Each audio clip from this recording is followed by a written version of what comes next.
राष्ट्रीय ध्वज त्रिरंगा को आमे सलाम करिथाउ। त्रिरंगार सम्मान रक्षा करिबा पई आमे आमर जीवन मध्य उत्सर्ग करि देइथाउ। किंतु कौन आपण जानिछंती कि जेउ त्रिरंगा को समस्ते एते भल पांती सेही त्रिरंगा को डिजाइन केउ व्यक्ति करिछंती। जदि जानि नाहंती ताहाले एही भिडियोटी मूलरु शेष पर्यंत निश्चय देखंतु। मु एही भिडियोरे सेही महान व्यक्तिंक विषय कहबी जे आम देशर त्रिरंगा पताका को एते सुंदर भावरे तैयारी करिछंती। प्रकृत रे इंग्रेजंक विरुद्ध रे अनेक स्वाधीनता संग्रामी देश को स्वाधीन करिया पई लढुथिले। सेही स्वाधीनता संग्रामींक मध्यरु पिंगली भेंकया नामक जने संग्रामी आम देश भारतर त्रिरंगा पताका को डिजाइन करिथिले। भारत माता पई एभली एक महान कार्य करिथिबा व्यक्ति भेंकयांक जन्मदिवस अगस्ट 2 तारिख रे पड़ी थाए। किंतु आजि जाए तांकु सेपरि कोनोसी सम्मान मिली पारि नाही जेउ सम्मानर से हकदार अटंती। 142 वर्ष पूर्वर कथा 1876 अगस्ट 2 तारिख रे आंध्र प्रदेश मछलीपट्टनम निकटवर्ती एक गाँव रे पिंगाली भेंकयांक जन्म होइथिला। से 19 वर्ष बयस रे ब्रिटिश आर्मी रे जोग देई तांकर क्यारियर शुभारंभ करिथिले। ब्रिटिश आर्मी रे थिबा अवस्था रे एक युद्ध रे महात्मा गांधी को सह तांकर देखा होइथिला। महात्मा गांधी को सह देखा हेबा परे तांको मन रे देश प्रेम जागी उठिथिला। परे से महात्मा गांधी को प्रेरणा रे स्वाधीनता संग्रामी भाबे जोग देइथिले। 5 वर्ष जाए प्राय 30 देशर पताका विषय रे गंभीरतार सह रिसर्च करिबा परे 1921 रे प्रथम थर भारतीय पताकार डिजाइन को भेंकया समस्तक सामना रे रखिथिले। सेही पताका रे प्रथमे दुईटी रंग लाल और सबुज रहिथिला। एही दुईटी रंग हिंदू एवं मुसलमान को सूचाउथिला। परे अन्य धर्मर लोकमानक पई महात्मा गांधी मझिरे धळा रंग रखिबा पई कहिथिले।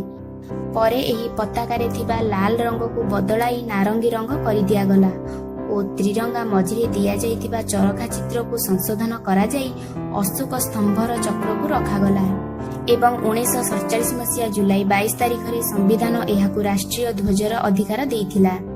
देश स्वाधीन हेबा परे भारतर आन बान शान र प्रतीक बनि पारिथिला एही त्रिरंगा पताका। एते बड़ महान काम करिबा सत्ते भी भेंकयांक जीवन अभाव अनाटन रे कटुथिला। 1963 रे विजयवाड़ा रे एक कुड़िया रे तांकर देहांत होइथिला। 2009 रे तांको उपरे एक डाक टिकेट जारी हैला। जदि वीडियोटी भल लागिला लाइक कमेंट एवं शेयर करंतु। आपण कोन जानिचंती जो त्रिरंगा को भारतर गर्व और गौरवर परिचय बोली कहा जाउची तार इतिहास कोन?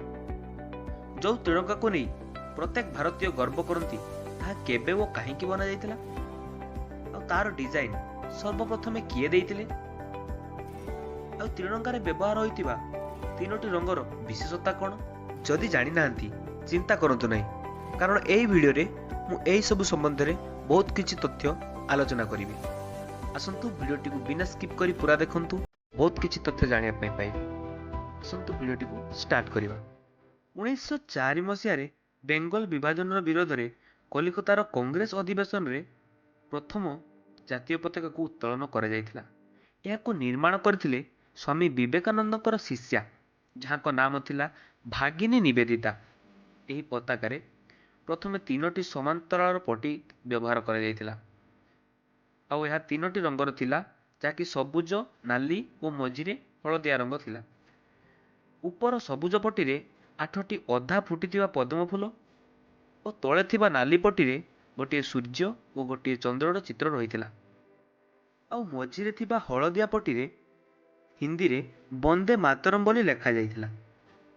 यार ठीक किछि वर्ष परे 1907 मसिया रे भारतर द्वितीय जातीय पताका भिकाजी कामांक द्वारा निर्माण करा जाइथिला।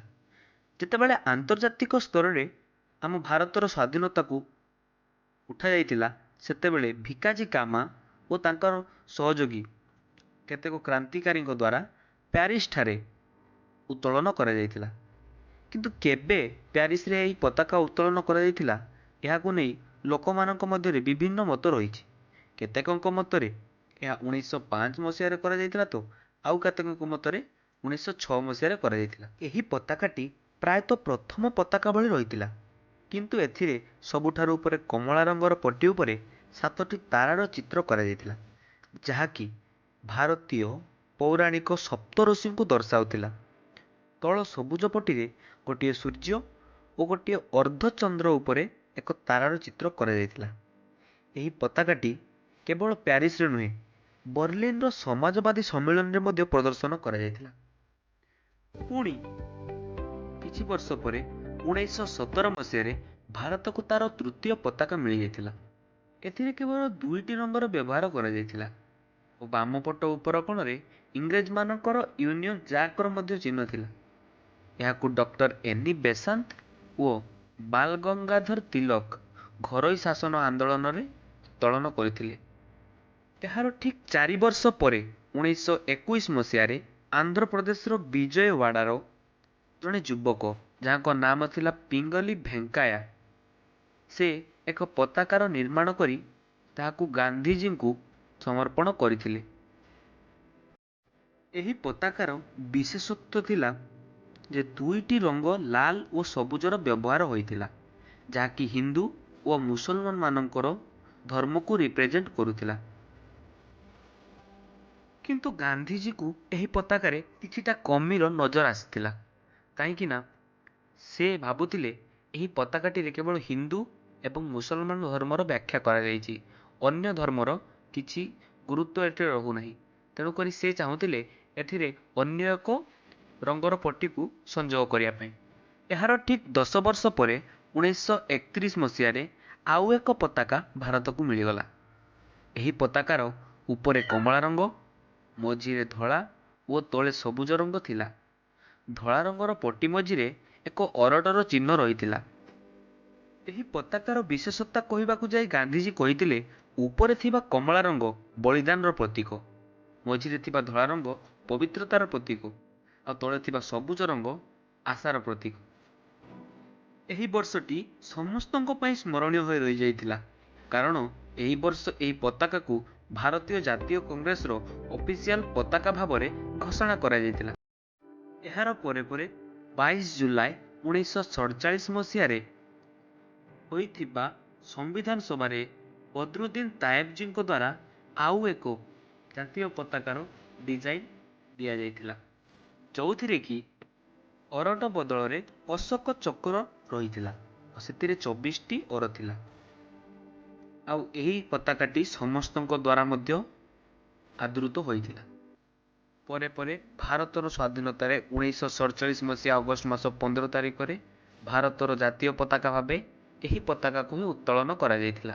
ଆଉ ସେହି ଦିନଠାରୁ ଆଜି ପର୍ଯ୍ୟନ୍ତ ସେହି ପତାକା ଆମର ଗର୍ବ ଆଉ ଗୌରବ ଭାବରେ ଆମ ଭାରତୀୟ ଆକାଶରେ ଫରଫର ହୋଇ ଉଡୁଛି। ଏବେ ଆସନ୍ତୁ ଜାଣିବା ଏହି ଜାତୀୟ ପତାକାର ଥିବା ରଙ୍ଗ ଗୁଡ଼ିକର ବିଶେଷତା ସମ୍ବନ୍ଧରେ। ସାଧାରଣତଃ ଆମ ଜାତୀୟ ପତାକାଟିର ଦୈର୍ଘ୍ୟ ଆଉ ପ୍ରସ୍ଥ 3/2 ହୋଇଥାଏ। ଆମ ଜାତୀୟ ପତାକାରେ ବ୍ୟବହାର କରାଯାଇଥିବା ଗାଢ଼ କମଳା ରଙ୍ଗ ଆମକୁ ସାହସୀ ଓ ତ୍ୟାଗର ପ୍ରତୀକ ଭାବରେ ଦର୍ଶାଇଥାଏ।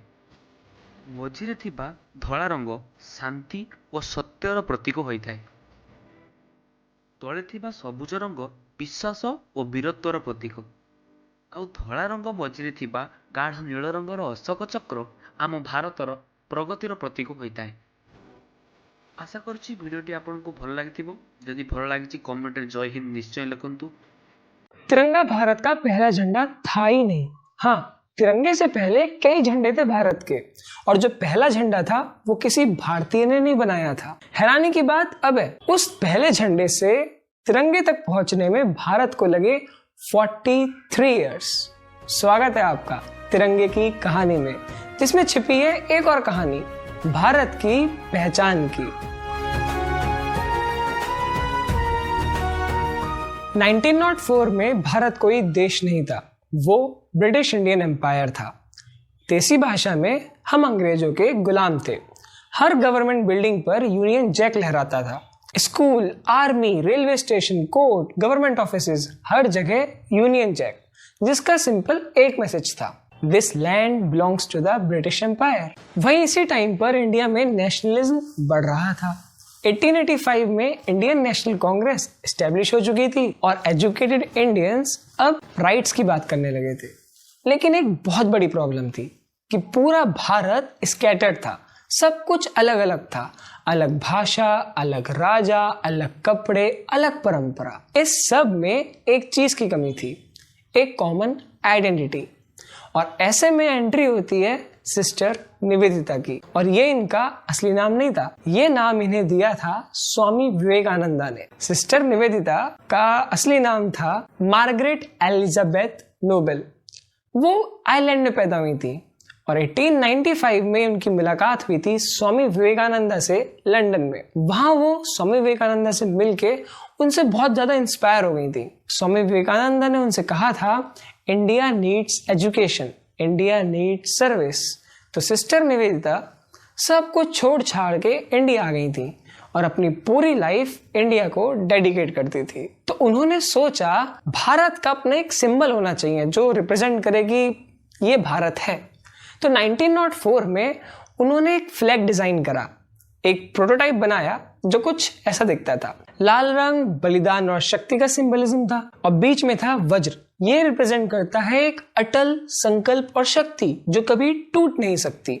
और लिखा था वंदे मातरम, जो उस टाइम पर नेशनलिज्म का सबसे पावरफुल स्लोगन था। और एक बार फिर से बता दूं कि ये झंडा सिर्फ और सिर्फ प्रोटोटाइप था, ये कभी लहराया नहीं गया है। ये थी कहानी हमारे पहले झंडे की। और यहां से अब कहानी जाती है दूसरे झंडे पे, जहां 1905 में हिंदू मुस्लिम बट जाएं इसलिए बंगाल का पार्टीशन कर दिया गया था। उसके बाद पूरे देश में गुस्सा फैल गया।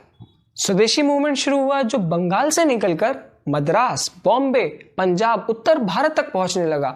लोग सड़कों पर आने लग गए, विदेशी कपड़ों को जलाने लग गए, इंडियन प्रोडक्ट्स खरीदने की अपील होने लग गई और बाजारों में सिर्फ एक ही नारा गूंज रहा था, वंदे मातरम। पहली बार लोगों को महसूस हुआ हम सिर्फ बंगाली, पंजाबी या मद्रासी नहीं, हम इंडियंस भी हैं। लेकिन अभी भी दिक्कत सिर्फ एक ही थी कि मूवमेंट तो शुरू हो गया लेकिन इसका कोई चेहरा नहीं था। तब लोगों को असल में महसूस हुआ कि हमें झंडा चाहिए, अपना खुद का झंडा होना। इसका सिंपल सा मतलब था कि ब्रिटिश एम्पायर को सीधा चैलेंज, ये कह देना कि हम आपके गुलाम नहीं हैं, हम एक नेशन है। 7 अगस्त 1906, लोकेशन पारसी स्क्वायर, कलकत्ता।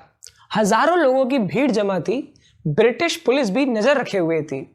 और फिर पहली बार एक झंडा हवा में लहराता है, भारत का पहला अपना झंडा जो पब्लिकली लहरा दिया गया।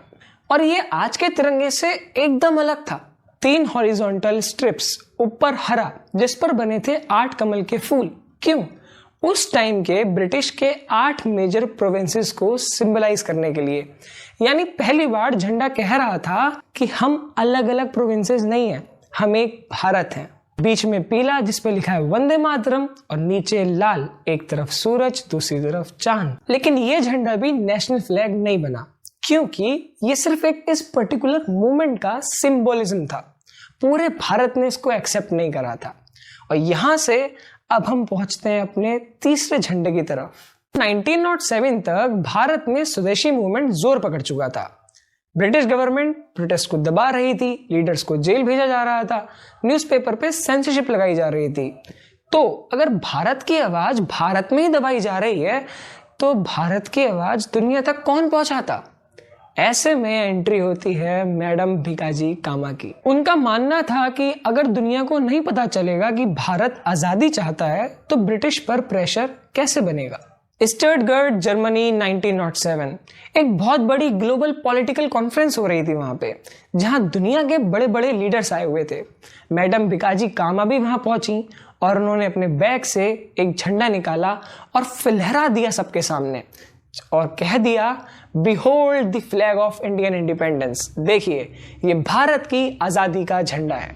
और यहां से डायरेक्ट चैलेंज दे दिया ब्रिटिश एम्पायर को। उनका जो झंडा था वो लगभग 1906 वाले कलकत्ता के झंडे के जैसा ही सेम था, कुछ माइनर चेंजेस थे।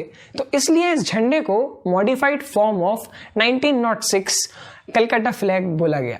1906 में भारत का झंडा भारत ने खुद देखा और 1907 में भारत का झंडा दुनिया ने देखा। तो क्या इसके बाद भारत को अपना नेशनल फ्लैग मिला? नहीं, क्योंकि ये किसी भी ऑफिशियल नेशनल बॉडी ने अडॉप्ट नहीं किया था। ये सब बस रिवॉल्यूशंस के सिंबल थे, पूरे भारत ने इसको एक्सेप्ट नहीं करा था। 1917 वर्ल्ड वॉर 1 स्टार्ट हो चुका था और इंडिया में भी पॉलिटिक्स बदलने लग गई थी। अब कुछ लोग कहते थे कि हमें पूरी आज़ादी नहीं चाहिए, सबसे पहले सेल्फ गवर्नमेंट चाहिए, और यहीं से जन्म हुआ होम रूल मूवमेंट का, जिसके दो बड़े चेहरे थे, बाल गंगाधर तिलक और एन ए बेसेंट। हर मूवमेंट को एक सिंबल चाहिए होता है, तो अब होम रूल मूवमेंट को भी सिंबल चाहिए था, और इसीलिए जन्म हुआ इंडिया के चौथे झंडे का। ये झंडा सबसे अलग था, एकदम अजीब, क्योंकि इसमें एक कोने में यूनियन जैक भी है, एक कोने में चांद सितारे, बीच में सप्तऋषि। क्योंकि 1917 में मूवमेंट का गोल था ब्रिटिश एम्पायर के अंदर रहकर सेल्फ गवर्नमेंट पाना, तो अब यूनियन जैक को हटाना उस मूवमेंट की आइडियोलॉजी से मैच नहीं करता था। तो इसलिए झंडा कह रहा था कि हम ब्रिटिश एम्पायर के अंडर हैं, लेकिन हम अपनी गवर्नमेंट चाहते हैं। और अब 1917 से 1920 के बीच भारत में पॉलिटिक्स फिर बदली। बीच में 1919 में जलियांवाला बाग हो गया, तो अब जो थोड़ा बहुत भी भरोसा था ब्रिटिश पर, वो पूरा खत्म हो गया। तो अब लोगों को होम रूल चाहिए ही नहीं था, अब चाहिए था तो सिर्फ और सिर्फ पूर्ण स्वराज। अब क्योंकि गोल चेंज हो गया तो झंडा तो बदलना था ही। और अब एंट्री होती है पिंगली वेंकैया की। वो सिर्फ फ्रीडम फाइटर नहीं थे, वो फ्लैग्स के रिसर्चर भी थे। उन्होंने दुनिया भर के फ्लैग्स की स्टडी करी थी, और फिर 1921 में उन्होंने एक डिजाइन बनाकर गांधी जी को दिखाया। पिंगली वेंकैया का डिजाइन बहुत सिंपल था, उसमें सिर्फ दो रंग थे, लाल और हरा। लाल रिप्रेजेंट कर रहा है हिंदुओं को और हरा मुस्लिम्स को, और ये झंडा एक साथ रिप्रेजेंट कर रहा है यूनिटी। लेकिन जब ये डिजाइन गांधी जी ने देखा तो उन्होंने एक सवाल पूछा, और इस सवाल ने पूरी कहानी बदल दी।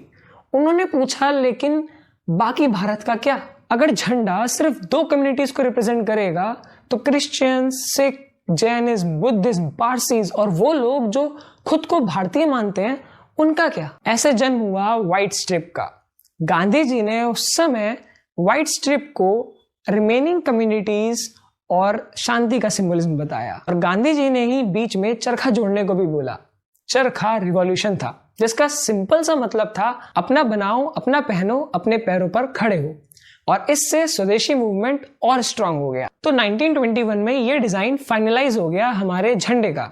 लेकिन अब दिक्कत क्या हुई? लोग रंगों को रिलीजन से जोड़ने लग गए। लाल या केसरिया हिंदू का, हरा मुस्लिम का और सफेद बाकियों का। तो जिस प्रॉब्लम को सॉल्व करने के लिए व्हाइट स्ट्रिप ऐड हुई थी, अब वही अपने आप में एक प्रॉब्लम बन चुका था। तो अब सवाल सबके सामने था कि क्या भारत का नेशनल फ्लैग धर्मों को रिप्रेजेंट करेगा? 1931 में इंडियन नेशनल कांग्रेस ने एक फ्लैग कमेटी बनाई, जिसका ऑब्जेक्टिव था कि एक ऐसा झंडा तैयार करना है भारत के लिए जो किसी कम्युनिटी को रिप्रेजेंट ना करे, बल्कि भारत को रिप्रेजेंट करे। तो एक नया डिजाइन अडॉप्ट किया गया, ऊपर केसरिया, बीच में सफेद, नीचे हरा और बीच में चरखा। और कांग्रेस ने स्पष्ट शब्दों में एकदम साफ साफ कहा था कि इस झंडे के रंगों का किसी भी कम्युनिटी से कोई संबंध नहीं है। यही वो मूवमेंट था जब तिरंगा पॉलिटिकल सिंबल से उठकर नेशनल सिंबल बन गया। अब केसरिया त्याग और साहस को रिप्रेजेंट कर रहा था, सफेद शांति को, और हरा जीवन, धरती और उन्नति को। लेकिन अब आखिरी सवाल बचा था। 1947 में जब भारत आजाद होने वाला था, तो क्या इस झंडे को नेशनल फ्लैग बना दिया जाए? लगभग हाँ, लेकिन एक छोटा सा बदलाव हुआ, जिससे मिलता है हमें अपना तिरंगा। चरखा हटा दिया गया और उसकी जगह आया अशोक चक्र। तो अब सवाल है कि चरखा हटाया क्यों गया? क्योंकि चरखा कांग्रेस और गांधीयन मूवमेंट को रिप्रेजेंट करता है, और नया भारत सिर्फ कांग्रेस का नहीं था, ना ही सिर्फ गांधी जी का। तो नया भारत ऐसा हो जो किसी भी पॉलिटिकल मूवमेंट से ऊपर हो, इसलिए फ्लैग के अंदर चेंज लाना जरूरी था, क्योंकि ये हर भारतीय का देश था। लीडर्स एक ऐसा सिंबल चाहते थे जो किसी आंदोलन को रिप्रेजेंट ना करे, बल्कि पूरी भारतीय सभ्यता का रिप्रेजेंटेशन हो। और अशोक चक्र सिर्फ एक व्हील नहीं था, ये एक मैसेज था। शक्ति हो लेकिन न्याय के साथ, प्रगति हो लेकिन धर्म के साथ, रुको मत, आगे बढ़ते रहो। और फिर 22 जुलाई 1947 को कॉन्स्टिट्यूएंट असेंबली ने तिरंगा को अडॉप्ट कर लिया। लेकिन ध्यान देने वाली बात यह है कि उस दिन हम आज़ाद नहीं थे, अभी आज़ादी मिलनी बाकी थी। 15 अगस्त आने में अभी 24 दिन बाकी थे। तो भारत ने आज़ादी से पहले अपनी पहचान चुनी, उसके बाद आज़ादी ली। इसलिए तिरंगा सिर्फ एक झंडा नहीं बल्कि 43 साल तक चलने वाली भारत की पहचान की एक तलाश है।